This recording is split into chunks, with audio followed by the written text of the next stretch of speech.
Kaya mabuti pa kumain ka nito, oh. Hindi kayo ano, magpupos kayo, pag tinira kayo, pag tinira sila, galit. Tumatado na to. Ano ba, dinakaw ni President Marcos? Butang na lang yung buong Manila, binigyan na nga kayo ng ano eh. Sa buong Pilipinas eh, binigay na yung mga land title ng lupa. Hindi nga naibigay ng ibang presidente yan eh, upal.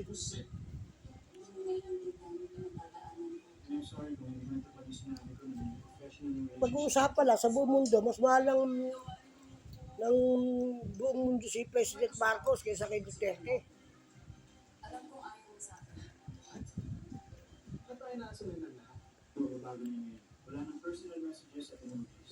Tapos, mahal kayo.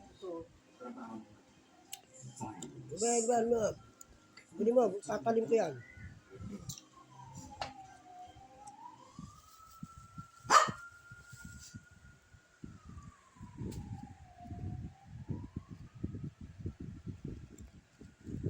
Kaya ngayon, galit yung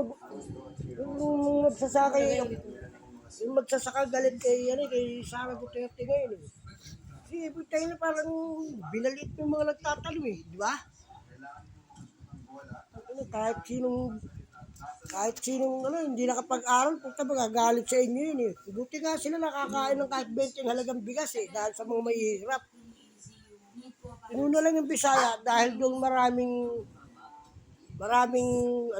mga kapuspalad. Manila nga, wala nga rito 20 eh. Iikot pa yan.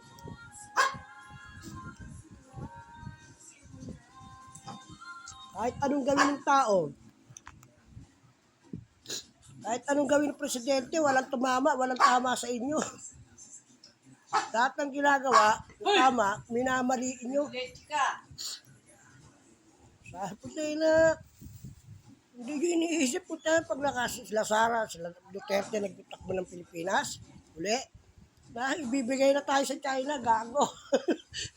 Sipa-sipain nyo, katulad nasa Hong Kong. Yung mga Chinese doon, mga walang yan, di ba? Ang inang mga hype na yan, Pilipino kung apipihin, ganun na lang. So, yun yung gago.